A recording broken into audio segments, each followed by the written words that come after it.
Coaching ছাড়াই নিজ প্রচেষ্টায় মুর্শিদাবাদের বেলডাঙ্গা থানার অন্তর্গত ভাপ্তার মেয়ে শাহনাজ পারভিন সর্বভারতীয় ডাক্তারি পরীক্ষা নিটে চমকপ্রদ সাফল্য লাভ করল। বাড়ি ভাপ্তা স্টেশনের দক্ষিণ পাশে। কঠোর পরিশ্রম হলো সাফল্যের সবচেয়ে গুরুত্বপূর্ণ চাবিকাঠি। যে ব্যক্তি কঠোর পরিশ্রম করতে আগ্রহী না হয়ে আলস্যে দিন কাটায় এবং সবকিছুতেই হতদম্ব, তাদের জীবনে সাফল্য লাভ অসম্ভব হয়ে যায়। দীর্ঘদিনের পরিশ্রমের ফলেই ধরা দেয় একজন মানুষের কাঙ্ক্ষিত সাফল্য। কোনো কাজে ব্যর্থ হলে তাতে হতাশ না হয়ে সেই কাজ আবারও কঠোরভাবে পরিশ্রম করলে সফল হওয়া অসম্ভব হয় না। সেই উদাহরণই হলো ভাপ্তার মেয়ে শাহনাজ পারভিন। হাই মাদ্রাসা পরীক্ষার পর আবারও সাফল্যের পালক ভাপ্তা আজিজিয়া হাই মাদ্রাসার মুকুটে। ভাপ্তা আজিজিয়া হাই মাদ্রাসার ছাত্রী শাহনাজ সর্বভারতীয় ডাক্তারি পরীক্ষা নিটে ৭,৩০৩ র্যাঙ্ক করে এলাকায় নাম উজ্জ্বল করল। তার এই সাফল্যে স্বভাবতই খুশি তার অভিভাবক, শিক্ষক, শিক্ষিকা সহ এলাকার সকলেই। শাহনাজের পড়াশোনার ভিত অবশ্য ভাপ্তা মহসিনিয়া ইসলামিয়া শিশু মাদ্রাসায়। সেখানে অষ্টম শ্রেণী পর্যন্ত পড়াশোনার পর ভাপ্তা আজিজিয়া হাই মাদ্রাসায় ভর্তি হয় শাহনাজ। নিজের অক্লান্ত প্রচেষ্টায় অনলাইন কোচিং নিয়ে শাহনাজের এই চমকপ্রদ সাফল্য।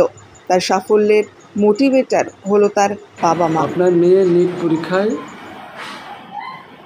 সাফল্য অর্জন করেছে, এই বিষয়ে আপনি কি বলবেন?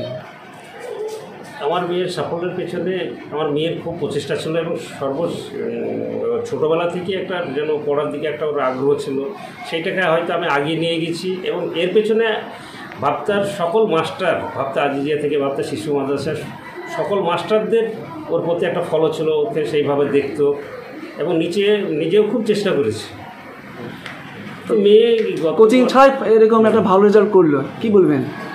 গত বছর যেমন আমার মেয়ে ওই গত বছর একটা প্রশ্ন দাগ বেরিয়ে যাওয়ার জন্য আমার মেয়ে গত বছর এই ডাক্তারি চান্স পায়নি খুব, কিন্তু মেয়ের ভিতরে একটা জেদ ছিল না যে আমি করবই। সেই জেদের উপরেও পড়াশোনা করতো, ওর চেষ্টার উপরেই ও এই বছর অনলাইনে ক্লাস নিয়ে এবং এলেনকোটায় যে মক টেস্টগুলো হয় ওখানেই পরীক্ষা দিয়ে আজকে মেয়ের এই সাফল্য। গত বছর কী কারণে চান্স পায়নি বললেন? গত বছর চান্স পায়নি বলতে গেলে পরে ও একটা প্রশ্ন মানে যে লাস্ট কাট আপ এসেছিলো সেটা হচ্ছে একটা প্রশ্নর একটা দাগ বেরিয়ে গেছিলো, শুধু একটা দাগের বেরিয়ে যাওয়ার জন্যই আমার মেয়ে সাফল্য পায়নি গত বছর। এই জেদ এবং পরিশ্রম, হ্যাঁ, জেদ এবং পরিশ্রম দুটোই ছিল আমার মেয়ের ভিতরে। আমরা হয়তো একটু আমার আব্বু হিসাবে যতটুকু সাপোর্ট করার, আব্বু এইটুকু করতে হবে এইটুকু করতে হবে, হয়তো অতটুকু করেছি, কিন্তু মেয়ের খুব প্রচেষ্টা ছিল ওর জন্য আজ এই জায়গায়। আপনার মেয়ে দিনে কত ঘন্টা পড়াশোনা করতে? আনুমানিক 8 থেকে 10 ঘন্টা।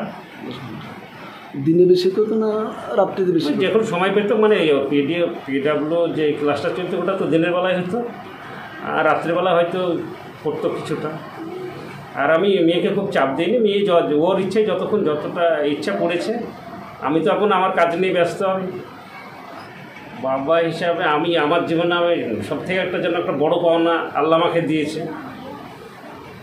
আগামীতে আপনি সাধারণ ছাত্রছাত্রীদের জন্য কী বার্তা দিতে চাইছেন? আমি আগামী ছাত্রছাত্রীরা এই বছর হয়তো 2024-এ অনেকটা হাই কাট আপ উঠে যাচ্ছে, হয়তো কোনো কারণবশত অনেকেই আজকে 620 পেয়েও আজকে হয়তো তারা পাচ্ছে না, কলেজ পাচ্ছে না। তো তাদেরকে বলবো আগামী দিন তারা যেন আর একটু চেষ্টা করুক, আরও বেশি করে পড়ুক। আমি সব ছাত্রছাত্রীদের দেখাই বলবো, আমার এই অঞ্চলের বা সব গোটা ভারতবর্ষের ছাত্রছাত্রীদের দেখাই বলবো যে আমার মেয়ের মতন বা আরও সব ছেলেরা যারা গিয়ে 720 পেয়েছে, যে 67 জন, আমি চাইবো যেন আমার মুর্শিদাবাদ থেকেই যেন আগামী বছর যেন 10 জনকে আমি দেখতে চাই। আপনার নাম? মোহাম্মদ ইব্রাহিম শেখ।